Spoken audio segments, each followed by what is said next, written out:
Donc, merci à tous de votre patience. On va débuter le webinaire d'aujourd'hui qui porte sur la gestion des efforts. Je me présente, je m'appelle David Loranger, je suis avec la compagnie Octopus depuis maintenant 3 ans. Et puis, je m'occupe de travailler avec l'équipe de soutien et de support en termes de niveau 3. Et puis, mon rôle chapeaute aussi une partie de tâches avec l'équipe de développement. Donc, je suis accompagné aujourd'hui par M. Patrick Narbonne, qui est un spécialiste Octopus, donc un consultant. Et puis, lui est avec la compagnie depuis maintenant 5 ans. Donc, je vais vous inviter à adresser les questions via le chat tout au long de la session. Comme ça, on va pouvoir y répondre au fur et à mesure. Vous les inscrivez dans le chat pour Patrick Narbonne là, qui va pouvoir me relayer s'il y a des questions au besoin pour qu'on puisse les répéter et puis ensuite les adresser. Donc, sans plus attendre, on va commencer tout de suite le contenu de la session d'aujourd'hui avec la présentation. Donc, le contenu au niveau du webinaire aujourd'hui, on va discuter de la raison d'être de la gestion des efforts. On va discuter des bénéfices escomptés au sein d'une organisation là, après la mise en place. On va discuter un petit peu des obstacles parce que des fois, il y a des obstacles, il y a des gens qui ont des considérations vis-à-vis la mise en place de la gestion des efforts. On va discuter un petit peu des termes qui sont reliés à la gestion des efforts au sein d'Octopus avant de se lancer à l'intérieur d'une démonstration qui va être un petit peu plus technique avec comment on utilise la nouvelle gestion des efforts qui est disponible depuis la version 4.1.160 de l'application Octopus. Donc, on va commencer dans le fond avec la raison d'être de la gestion des efforts ou finalement la grande question, pourquoi est-ce qu'on devrait mettre ça en place? Donc, pourquoi est-ce qu'on utiliserait les efforts à l'intérieur d'Octopus? Bien, premièrement, parce que le temps, c'est de l'argent.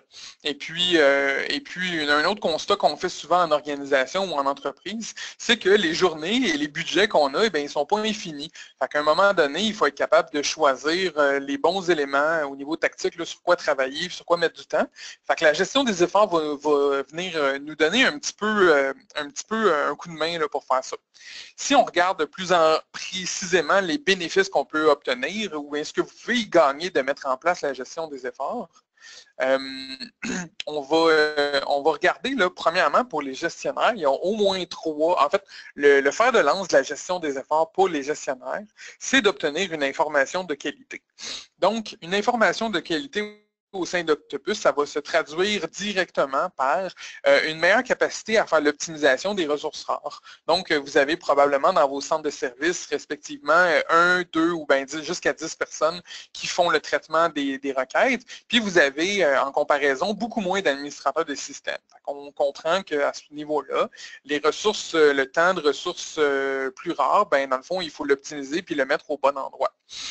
Ensuite de ça, une information de qualité va nous permettre de faire un arbitrage ou des prises de décision, ou faire de l'assistance à la prise de décision.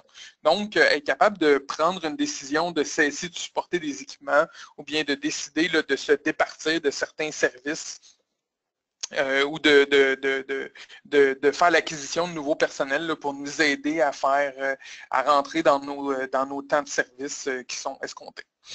Le dernier item pour les gestionnaires, la capacité d'obtenir une information de qualité va vous permettre d'aller sonder puis d'aller représenter correctement les coûts qui sont parfois cachés des services. Fait que souvent, on va dire, ah ben là, un coût total de possession ou le total cost of ownership de certains équipements ou de certains services, ben, il est difficile à escompter une fois qu'on prend en ligne de compte l'exploitation des services et puis ces choses-là. Fait que le fait d'obtenir la gestion des efforts à l'intérieur d'Octopus, mais ça va nous permettre d'avoir une vision plus claire des coûts qui sont cachés un petit peu partout dans les différents services.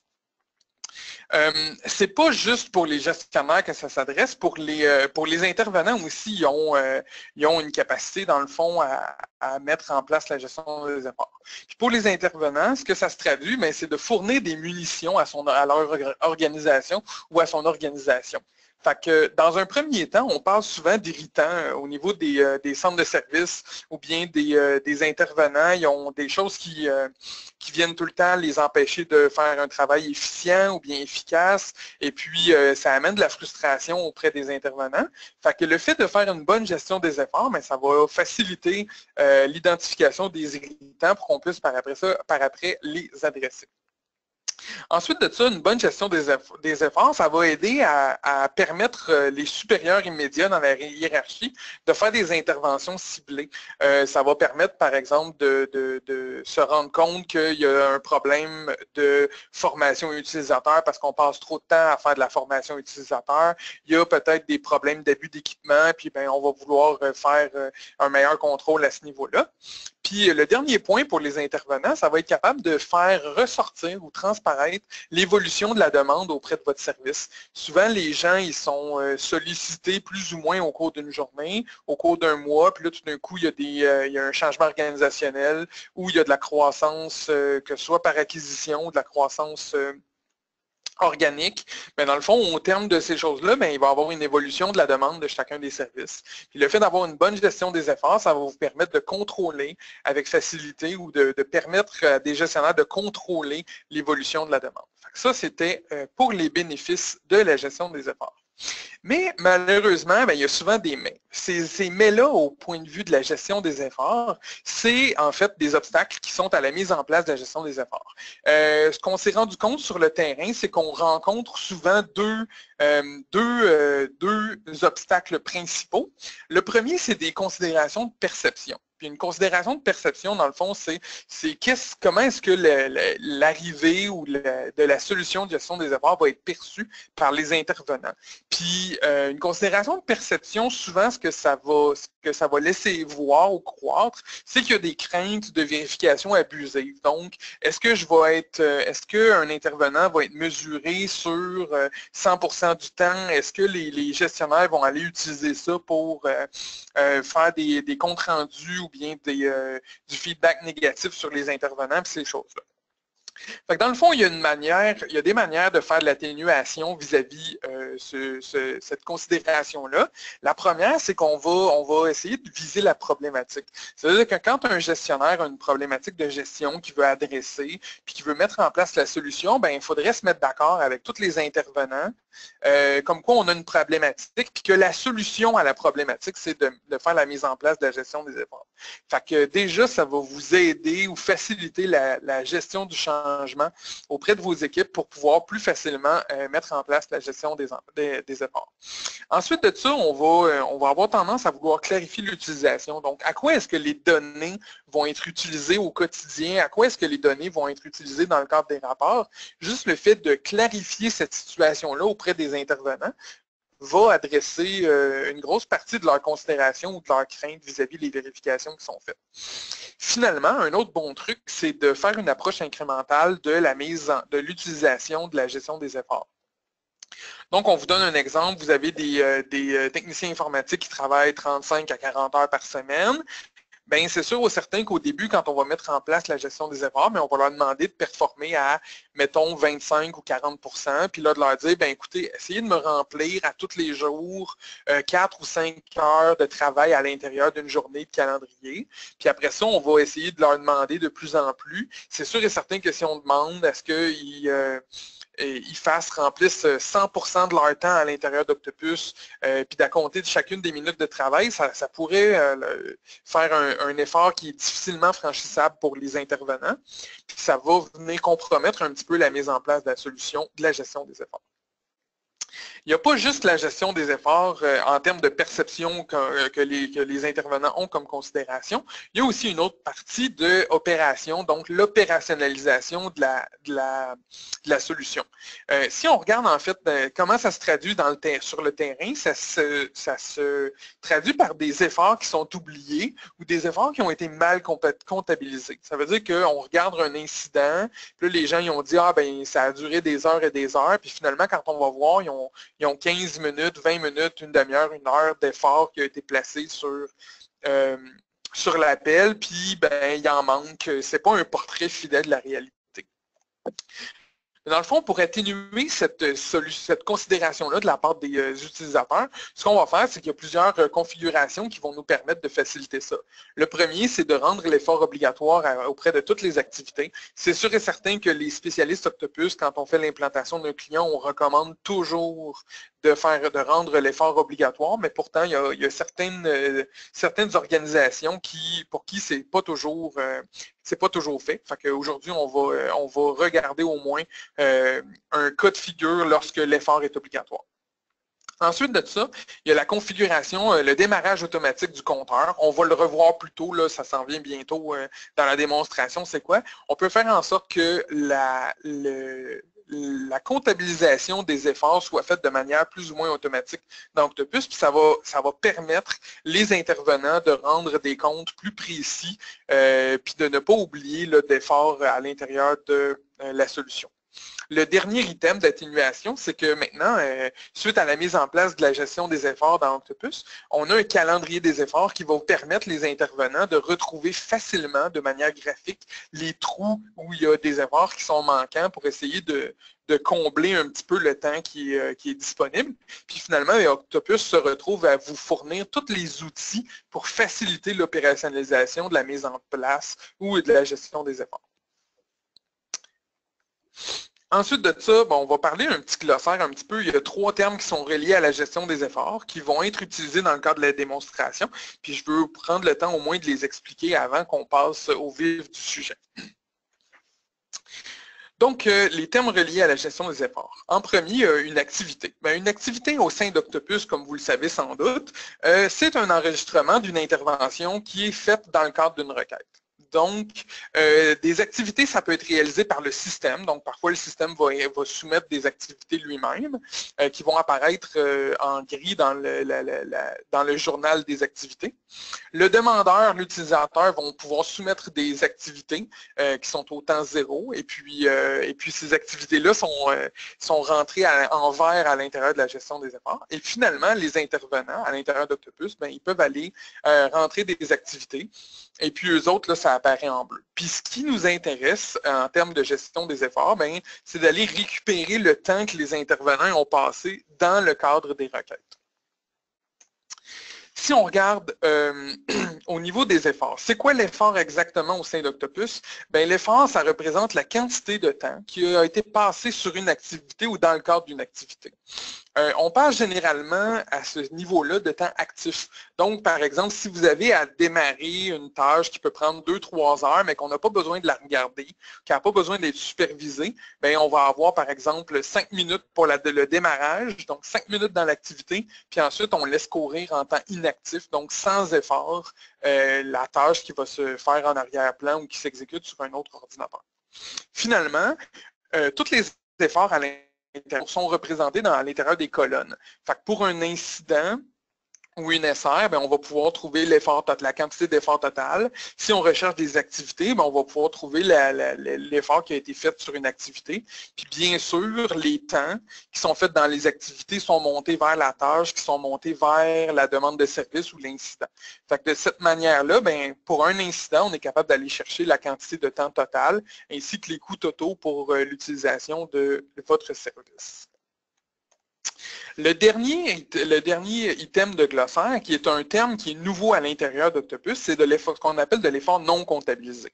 Donc, l'effort non comptabilisé, c'est le fruit du chronomètre. Donc, il va maintenant y avoir un chronomètre dans Octopus qu'on peut démarrer et arrêter. Puis, une fois qu'on a arrêté un chronomètre, l'entrée de temps qui n'a pas encore été imputé, lui, dans le fond, on appelle ça un effort non comptabilisé.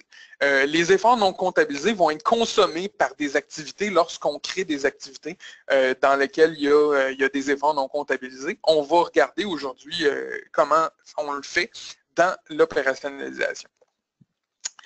Donc maintenant, on va commencer à la démonstration parce que on peut en discuter longtemps, mais je pense que c'est plus simple de vous montrer comment ça fonctionne plutôt que de juste vous en parler toute la journée. Donc, qu'est-ce qu'on va voir aujourd'hui comme use case ou comme cas d'utilisation? Dans le fond, on va voir premièrement comment rentrer de l'effort dans le système de manière manuelle. Ensuite de ça, on va vous montrer à partir de la version 4.1.160 une liste d'options qu'on peut aller faire pour faire la gestion des efforts. Donc, on va regarder l'activation de la version, le démarrage puis l'arrêt du compteur de manière manuelle, configurer le démarrage automatique, faire un démarrage personnalisé pour avoir du temps particulier. On peut faire des annotations puis des types d'activités déjà dans les efforts non comptabilisés. On peut aller chercher les détails de toutes les requêtes. On va regarder le calendrier des efforts, la création d'activités, comment ça fonctionne. On va aller regarder la création de plusieurs activités. Puis finalement, on va aller regarder les calendriers des autres intervenants pour voir qu'est-ce qui est disponible là-dedans. Sans plus attendre, on va se plonger tout de suite dans l'application Octopus. On va démarrer. Ce ne sera pas bien long. Et voilà ici. Vous voyez mon application Octopus que j'ai démarrée. On va la maximiser. Parfait. Donc, ici, vous voyez un incident qui a été ouvert et puis il n'y a pas de compteur encore qui est activé parce que en ce moment, ce qu'on regarde, c'est toutes les versions antérieures d'Octopus à celle 4.1.160, ça fonctionnait comment. Donc, ici, on va aller créer une activité. Quand j'ajoute la boîte de dialogue, vous voyez l'effort est indiqué ici dans un champ en haut. Puis là, ici, je vais marquer mes détails de travaux effectués. Donc, par exemple, on va essayer d'aller rajouter, indiquer une activité qui est indiquant que j'ai redémarré l'imprimante. Puis là, j'attire votre attention sur le fait que j'ai mis aucun effort à l'intérieur de l'activité. Je vais tenter d'appuyer sur OK. Puis là, ça me dit un message d'erreur d'Octopus qui me dit que certains champs contiennent des valeurs invalides.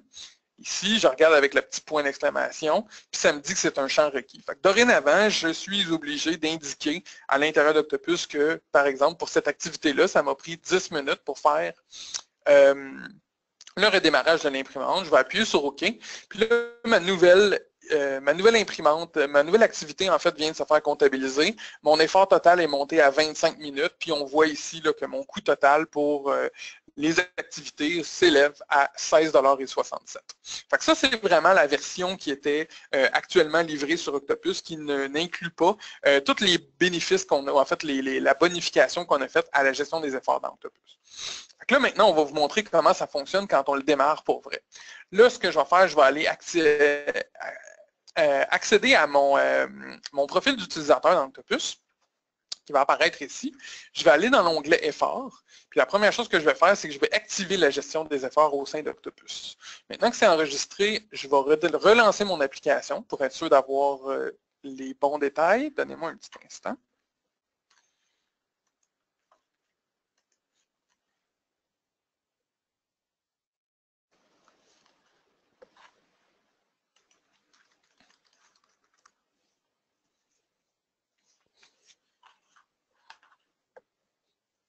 Ça redémarre.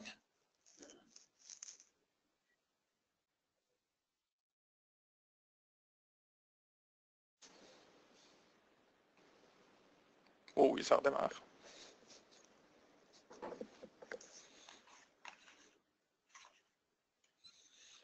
Nous y voilà. Donc maintenant, vous voyez, l'activation a été faite pour la gestion des efforts. Puis ce qu'on voit ici tout de suite, qu'on peut remarquer, c'est qu'il y a un nouveau bouton qui s'est rajouté à l'intérieur d'Octopus. Ce bouton-là, dans le fond, c'est la gestion des efforts qu'on peut l'utiliser. C'est le compteur qui est là. Fait qu'à partir du moment, si je décide de commencer à travailler sur cette tâche-là, ce que je pourrais faire, c'est tout de suite appuyer sur Play. Puis là, on voit le petit chronomètre qui vient d'apparaître au sein d'Octopus qui va nous permettre de dire, dans le fond, je viens de commencer à travailler sur la tâche, puis là, ce compteur-là, il tourne en ce moment sur cette tâche-là. Fait que là, ce que ça me permet de faire, dans le fond, c'est d'aller commencer à travailler mon activité, puis quand je reviens, et puis que je suis disponible à écrire une activité, bien, ce qu'on voit ici, c'est que si j'appuie sur Stop, là, on ne le voit pas en ce moment parce que ça n'a pas pris assez de temps, mais normalement, il y aurait du temps ici qui serait indiqué. Fait que là, ce temps-là, ici, dans le fond, ça vous permet de démarrer puis d'arrêter le compteur dans plusieurs requêtes. Une à la suite de l'autre, puis bien, ça va suivre le temps que vous avez passé sur chacune des requêtes. En ce moment, j'ai un compteur qui est démarré ici, je viens de le redémarrer, donc le bouton est devenu le bouton Stop.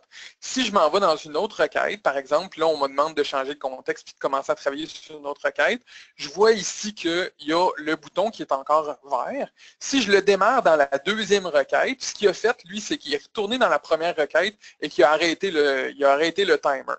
Fait que là, en ce moment, je suis rendu encore avec mon timer de 0 parce que je n'ai pas passé plus qu'une minute.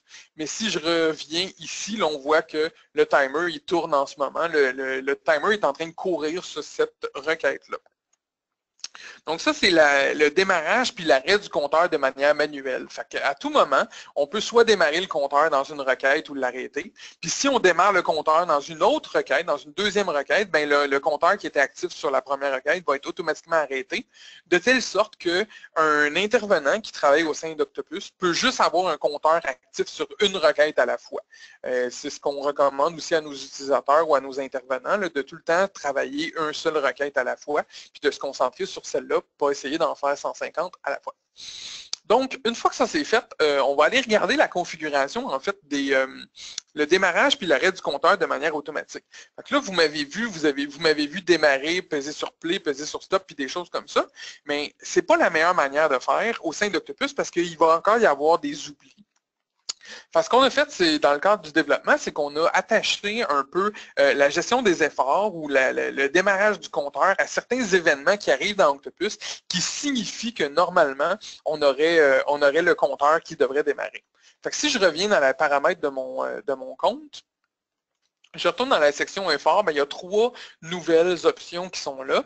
Et puis, on peut démarrer automatiquement le chronomètre attaché à des actions particulières. La première, la création d'un incident SR. Fait que quand on est assis au centre de service et qu'on reçoit des appels, bien, automatiquement, quand on va appuyer sur le bouton Créer un incident SR, le bouton va être démarré automatiquement, puis là, bien, il va déjà calculer dès la prise de l'appel l'effort qui est là. La deuxième, c'est la création d'une activité. Donc, dès que je commence une activité, on le sait, là, souvent, le temps de documentation n'est pas nécessairement inclus dans le temps de documentation d'une activité, des fois, il n'est pas inclus ou il est oublié. Fait que dans le fond, le fait de cocher cette case-là, ça va nous permettre de faire en sorte qu'à chaque fois qu'une activité, on est prêt à commencer à la rédiger. Il y a certaines activités là, qui peuvent prendre jusqu'à 20 minutes de temps à écrire, des choses comme ça. C'est pas faux de penser que ça pourrait prendre ce temps-là. Mais dans le fond, ça va faciliter le fait de continuer à traquer ce temps-là. Puis finalement, à chaque fois qu'on fait la prise en charge d'une requête, que ce soit un incident, une SR ou une tâche, bien, le compteur va démarrer automatiquement en assumant que dans Octopus, quand on prend en charge une requête, c'est parce qu'on veut commencer à travailler dessus.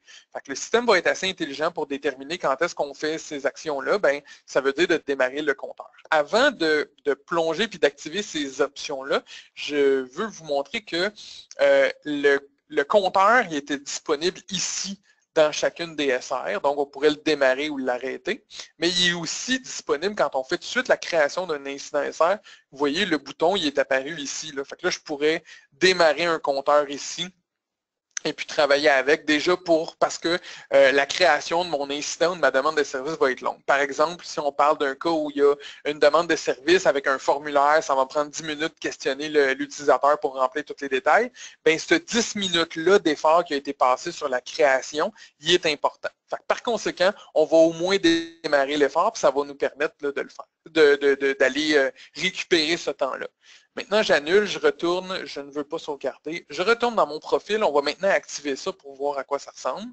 Fait que là, création d'un incident, création d'une activité prise en charge, j'enregistre mes paramètres. Je retourne créer un incident SR. Et là, normalement, vous voyez le bouton Stop, il est proposé, le compteur, il est déjà commencé. Fait qu'à chaque fois que je vais aller lancer la création d'un incident ou d'une SR, bien, ça va automatiquement lancer le compteur. Si j'annule ça ici, que je reviens dans ma SR puis que je décide de la prendre en charge, j'attire votre attention ici sur le compteur qui n'est pas en cours, puis qui est le petit bouton Play, je peux le démarrer. Puis si je fais la prise en charge, dès que je trouve le bouton Prendre en charge, ici, voulez-vous prendre en charge? Je dis oui, bien là, automatiquement, le compteur s'est démarré, puis là, il sait que c'est moi qui ai le compteur. Donc ici, on a vu qu'il y a le démarrage automatique à l'intérieur de l'application. Fait que ça nous permet de faciliter que les intervenants n'oublient pas de démarrer le compteur. Mais là, des fois, on va avoir travaillé déjà sur une requête, puis là, bien, ça fait déjà 20 minutes qu'on travaille sur la requête quand on se rend compte qu'on a commencé depuis 20 minutes puis qu'on a oublié de faire le démarrage du timer, du chronomètre. Ce qu'on va faire pour adresser ça, c'est ce qu'on va faire ce qu'on appelle un démarrage personnalisé. Fait qu'on va venir ici sur la petite flèche qui nous donne plus d'options, puis on va faire un démarrage personnalisé. Le démarrage personnalisé, il nous donne 2 options. Il nous donne premièrement l'option de choisir le type de requête sur le type d'activité sur quoi on est en train de travailler. d'avance, OK? Ou sinon, il va nous permettre d'aller inscrire dans le passé une activité, un effort. Fait que là, ici, je vais marquer que j'ai commencé ça sur le début de mon activité à 10h56. Si je fais OK, vous allez voir que le chronomètre du système va être démarré. Puis en plus, il va déjà m'inscrire comme quoi il y a 1 heure de temps que j'ai passé là-dessus. Fait que là, vous voyez, il a sauté automatiquement à 1h02, qui est probablement le total des activités que j'ai faites au début de la requête, puis que je viens d'inscrire dans le passé. Fait que ça, c'était le démarrage personnalisé. Ensuite de ça, ben, vous avez vu un peu, il y a un bouton qui avait, en fait, quand on a fait le démarrage personnalisé, vous pouviez mettre une note et un type. Si vous l'avez oublié, vous pouvez toujours retourner ici puis faire une annotation d'effort. Donc, une annotation d'effort, ça va nous permettre d'aller spécifier ce qu'on faisait pour être sûr de ne pas l'oublier.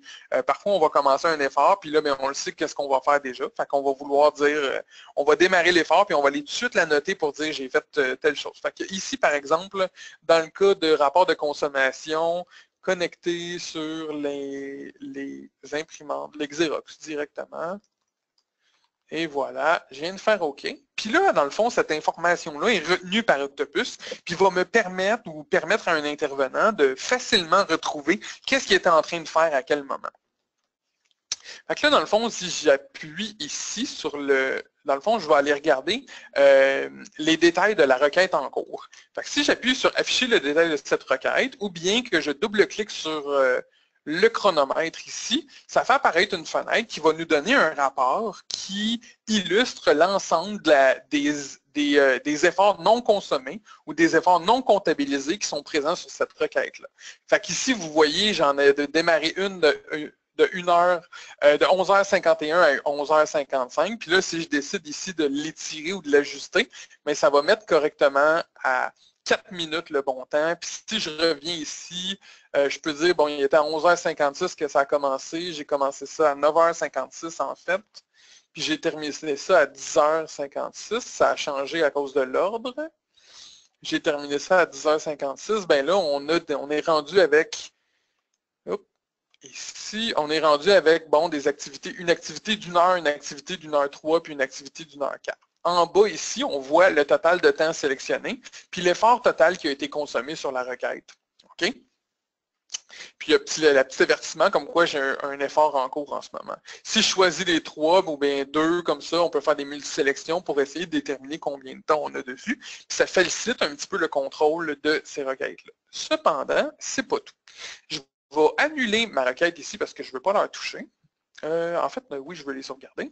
Puis je reviens ici, puis il y a un autre bouton juste en dessous qui est afficher le détail de toutes les requêtes. Là, ce que ça va faire, en fait, c'est que ça va retrouver les efforts non comptabilisés pour toutes les requêtes qui me sont assignées en ce moment, puis en fait, tous les efforts non comptabilisés dans des requêtes. Puis là, bien, ça va me permettre de revoir puis visualiser tous les efforts que j'ai mis dans le système. Ici, je suis capable d'aller voir ouvrir. Fait que là, par exemple, l'incident 1002, si je fais ouvrir, ben dans le fond, par en arrière, vous avez vu l'application, elle vient de retrouver l'incident qui est en arrière. Puis là, ben, on voit que j'avais de l'effort non comptabilisé. Je reviens sur ma SR où j'avais mis le 3, je veux continuer. Celle-là, j'ai maintenant un timer. Ce que je veux faire maintenant, c'est le temps de faire la création d'une activité. Fait que là, je vais aller créer une activité, je vais aller ajouter mon activité. Ce qu'il va prendre, c'est qu'il va prendre l'effort non comptabilisé qu'il y avait dans tout le temps qu'il y avait dans mes efforts non comptabilisés. Mon timer, il tourne toujours, puis là, il va venir me mettre la liste des notes que j'avais. Si j'avais plusieurs notes, il les aurait toutes rajoutées dans l'ordre dans lequel ils ont été faites pour être capable de facilement retrouver le temps. Donc ici, je vais finaliser ça en disant « Produit le rapport pour le site A ». Et voilà, je vais appuyer sur OK. Puis là, ce qu'il va faire, c'est qu'il a pris le 2h08 ou 2h09 qui était ici dans le chronomètre, il les a passés directement sur l'activité, et puis là, ça a mis à jour l'effort total que j'avais sur cette requête.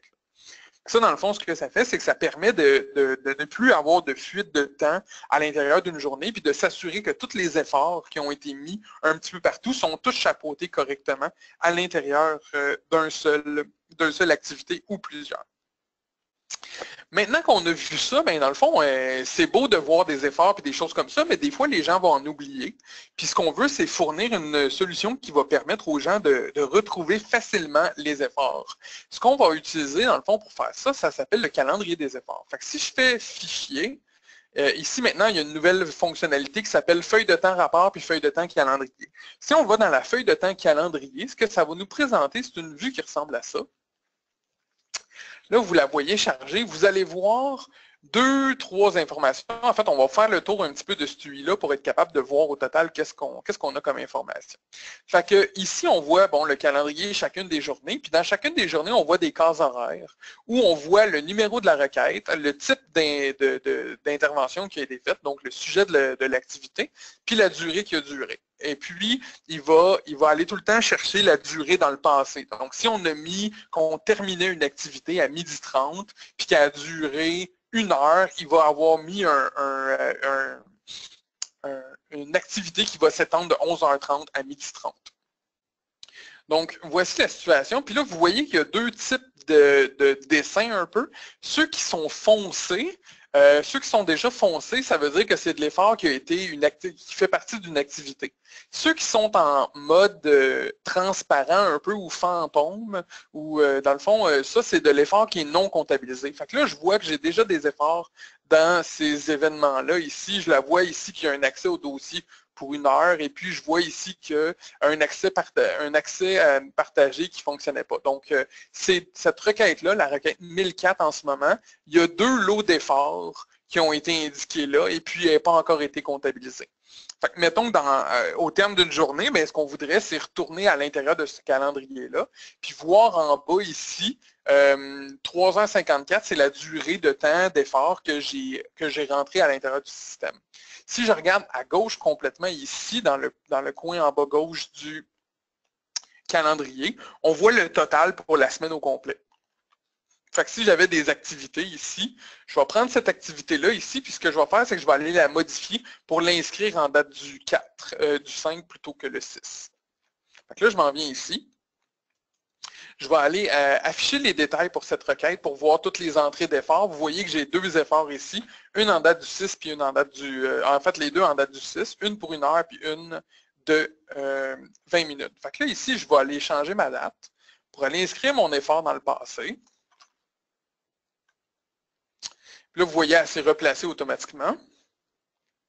Ça n'a toujours pas touché à mon activité, fait que les efforts sont toujours non comptabilisés. Je retourne dans ma feuille de temps, puis après la mise à jour, là, vous voyez que j'ai des activités qui sont inscrites pour aujourd'hui 20 minutes, puis hier 1 heure, parce que ça a été mal placé. Vous voyez maintenant que les deux totaux d'heures, eux autres, sont présentés en bas, mais le total de la semaine, lui, est toujours le même. Donc là, maintenant, dans ce cas particulier-là, on va aller voir, par exemple, directement dans la SR 1004. Si je voulais aller ajouter mon effort sous forme d'activité, puis j'appuie sur le bouton « Ajouter », là, il va me présenter le 1h20.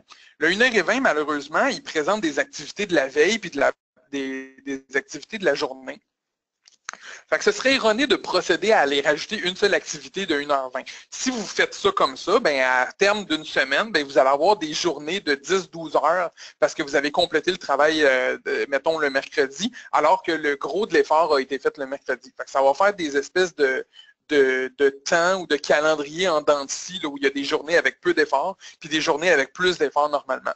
Fait que pour essayer d'adresser ça, ce qu'on peut faire ici, c'est qu'on va aller faire, quand on va appuyer sur « Ajouter », le bouton, on va aller chercher en fait, on va faire CTRL-clic sur « Ajouter ». Puis ce que ça va nous permettre, c'est déjà, ça nous ouvre la boîte de dialogue qui va nous permettre de choisir l'entrée d'efforts non comptabilisés qu'on veut ajouter à l'activité. Par exemple, ici, je voudrais dire, je veux créer une activité pour la date d'hier. Je vais uniquement sélectionner celle-là. Vous voyez en bas, ça a bien indiqué l'effort sélectionné. Puis quand j'appuie sur OK, qu'est-ce qu'il va me dire? Il va me présenter l'effort en date d'hier déjà. La date de l'activité, c'est la date de conclusion de l'effort en date d'hier. Le 1 heure est déjà là, puis il m'a déjà mis ma note au dossier que je pourrais rajouter ici. Là, on va annuler ça. Ici, je vais maintenant ajouter une activité. Encore une fois, je vais vous montrer une autre manière. Plutôt qu'avoir le 1h20 ici, je vais revenir ici, afficher les détails de la requête. Afficher les détails de la requête, ça va me permettre de sélectionner uniquement une seule des activités. Là, je vais prendre celle-là, par exemple.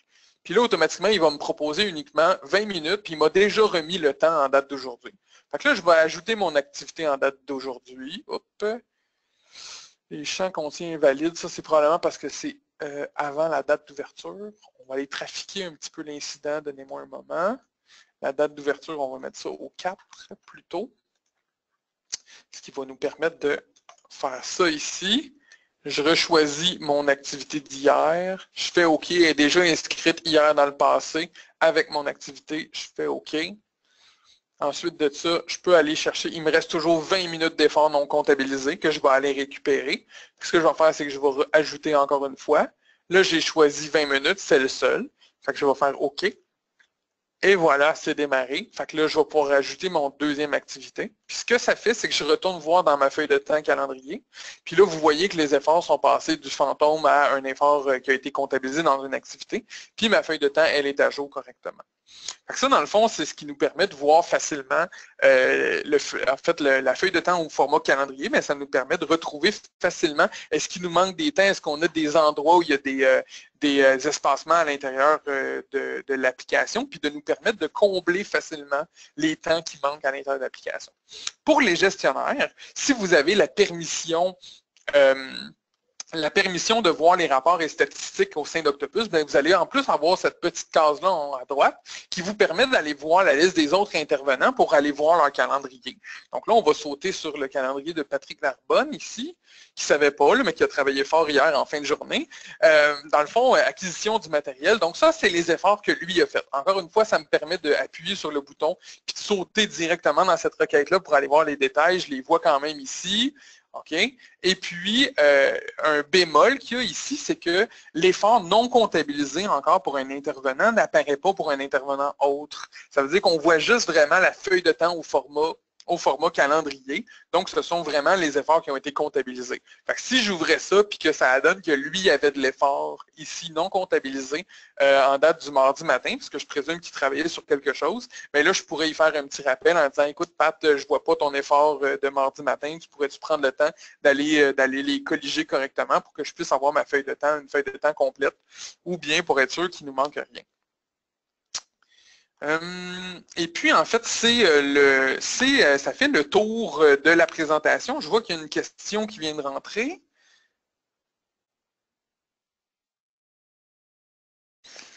Donc, la question, c'est qu'est-ce qui arrive là, si un technicien décide de ne pas créer une requête à partir du formulaire de création? Donc, si la requête n'est pas enregistrée, le temps va être, oui, le temps est supprimé. Donc, ici, quand je vous donne un exemple, je m'en vais dans l'application ici. Je fais créer un incident SR, par exemple, puis là, ici, dans le timer, mettons que je le laisse courir pendant 15 minutes, puis j'annule la requête. Ici, ben, vous voyez, là, si je reviens dans mon intervenant ici, là, vous voyez, il n'a pas rajouté une nouvelle entrée de temps. Là. Fait que c'est sûr et certain que les temps annulés, l'annulation d'une requête, c'est pas calculé là, en frais de temps.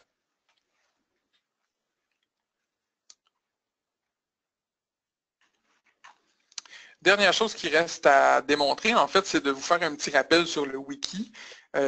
Ici, parce que moi, ça complète la démonstration. Donc, au niveau des liens wiki, on vous rappelle là, que notre wiki est disponible à l'adresse wiki.octopus-itsm.com. Puis, la présentation d'aujourd'hui, en fait, c'est porté sur la gestion des efforts, qui est un nouvel article qui est disponible, qui va détailler là, tout ce qu'il y a à l'intérieur de la gestion des efforts au sein d'Octopus. Il y a quelques détails de plus qui sont présentés directement dans cet article-là. Donc, la version démontrée aujourd'hui, c'est la version qui va être actuellement en production à partir de ce soir, je crois, ou demain, pour les utilisateurs. Donc il y a peut-être certaines personnes, là, pour les locaux, entre autres, là, qui n'ont peut-être pas encore la gestion des efforts. Fait que ça, je vous invite à vous référer aux notes de version qui vont vous permettre de documenter correctement chacun des changements qu'il y a eu depuis la version 4.1.160. Là. Ça fait déjà 4 versions que la gestion des efforts est disponible. Fait que ça va Ça va vous permettre de voir à quel moment chacune des fonctionnalités sont devenues disponibles.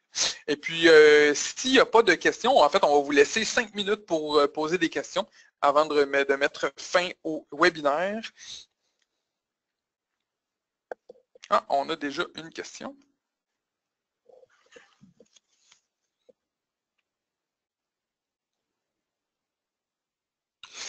En fait, la recommandation, ça va beaucoup dépendre de la facilité avec laquelle les techniciens vont... En fait, la question était, est-ce qu'on recommande d'activer la gestion des efforts avec les nouvelles équipes qu'on met en place? Bien, la réponse, c'est ça dépend beaucoup du type de clientèle qui va avoir à utiliser Octopus. Il y a des gens qui sont en TI, qui sont très à l'aise avec utiliser des systèmes comme ça, qui n'auront aucun problème. Puis dans ce cas-là, c'est sûr qu'on recommande de mettre en place la gestion des efforts le plus tôt possible pour obtenir une information de qualité, puis de réduire le nombre de chantiers en même temps. Et puis d'un autre côté, bien, il y a certaines équipes qui pourraient ne pas être assez mûres pour commencer la gestion des efforts tout de suite. Puis juste le fait de leur faire mettre des activités à zéro effort, ça va être difficile. Fait que le cas échéant, bien, il faut jauger correctement selon le type d'équipe puis leur maturité, là, si on doit faire la mise en place dès le premier jour ou pas. J'espère que ça répond à la question.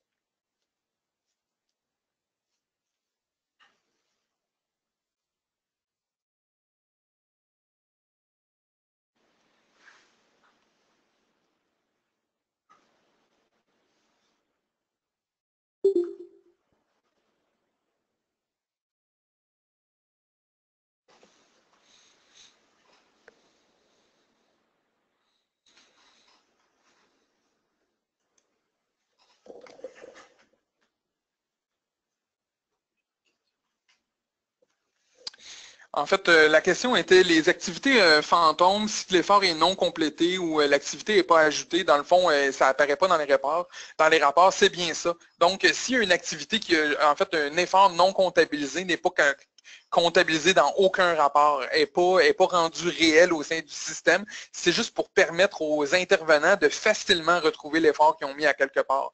Donc, c'est encore très important de ne pas juste démarrer puis arrêter le compteur. Il faut quand même faire des activités. Là. Fait que dans le fond, ça renforce l'utilisation du logiciel selon comment on le recommande, c'est-à-dire quand vous faites des activités dans le cadre d'une requête, bien, ajoutez des activités puis faites la documentation qui est nécessaire.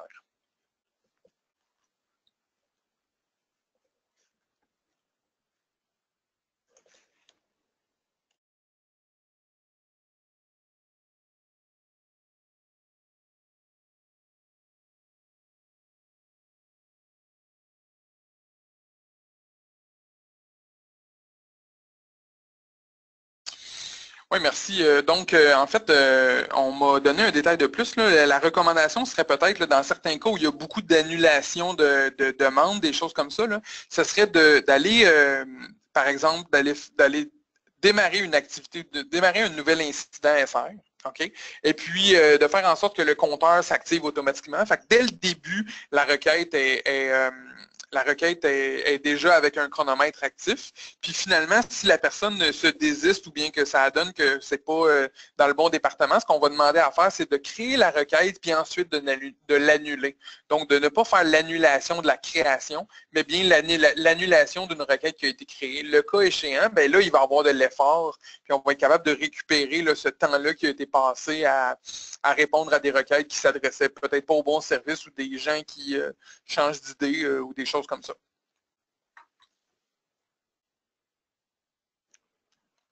Parfait, merci. Donc, s'il n'y a pas d'autres questions, on va procéder à faire procéder à terminer le webinaire. Puis, il va être disponible sur le wiki sous peu si vous voulez le réécouter ou si vous voulez l'envoyer à des collègues pour qu'ils puissent en faire l'écoute. Merci à tous. Bonne journée.